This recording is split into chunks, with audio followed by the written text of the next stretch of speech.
aku akan sangat happy ketika aku merasakan ketenangan.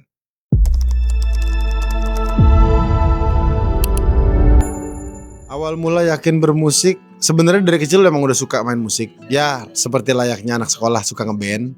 Cuman akhirnya memutuskan untuk main musik waktu kuliah semester 5. Jadi awalnya lulus SMA tuh udah ngeband. Terus diajakin jadi backing vokalnya Om Andre Hehanusa waktu itu. Terus akhirnya masuk kuliah di semester 5. Akhirnya aku meyakinkan diri bahwa mau memilih musik sebagai jalan hidup. Terus akhirnya nyamperin papa sama mama, bilang ke papa sama mama, kayaknya akademi ini bukan buat aku nggak bisa banyak fokus di situ. Jadi pengennya stop kuliah terus fokus di musik gitu. Karena rasanya waktu itu mungkin arogansi anak mudanya adalah pokoknya gue mau hidup dari musik dan gak mau punya ijazah, gak mau punya backup plan. Jadi kalau musiknya gak works, musiknya gak jalan, harus bisa jalan gitu. Deep talk lewat musik tuh sebenarnya lebih kayak karena gini, musisi buat aku, musisi adalah salah satu pekerjaan yang paling indah. Karena yang kita sentuh langsung hati manusia, bukan cuman surface gitu, bukan cuman permukaan. Jadi setiap kali mendengarkan musik, setiap kali diskusi tentang musik, udah pasti arahnya ke situ gitu. One ritual that I never skip in the morning adalah bangun tidur, minum air putih, stretching, sama bikin kopi. I read, ya, saya baca, tapi nggak selalu.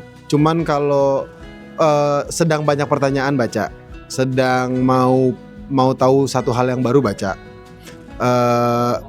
Bahkan kadang-kadang kalau lagi buntu, kalau lagi mungkin kita bahasnya writer's block gitu, lagi susah nulis apa segala macam, membaca buku yang sama aja yang udah pernah dibaca, cuman hanya untuk memantik lagi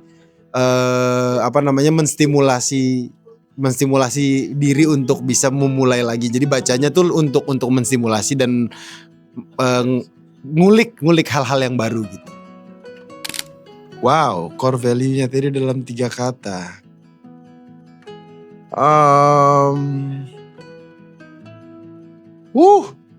Ini belum pernah ada yang nanyain ini. Core value, rasa. Karena itu paling penting. Semua apapun tanpa rasa nggak ada yang keren. Semua nomor 1 rasa. Kedua, sebagai seorang empath pasti empati. Kadang-kadang berlebihan memang. Kadang-kadang harus membatasi diri. Karena terlalu berempati jadinya gue yang lebih sedih daripada orang yang gue empatiin gitu. Sama cinta pasti. Jadi rasa, empati dan cinta. Udah pernah alhamdulillah ketemu Teddy kecil, waktu itu sempat hipnoterapi.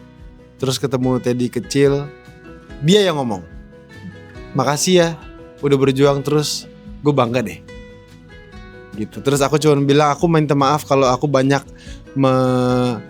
aku ngomong sama aku kecil adalah, maaf kalau aku banyak melalui fase-fase hidup yang mungkin berat untuk kamu gitu, berat untuk si inner child-nya gitu. Tapi alhamdulillah kita sudah berdamai dan kata dia, lanjutkan. Tenang. Happiness itu adalah tenang. Karena gini, pemahamanku adalah kalau ada happy pasti ada sedih. Tapi kalau ada tenang, hanya ada tenang gitu. Jadi menurut aku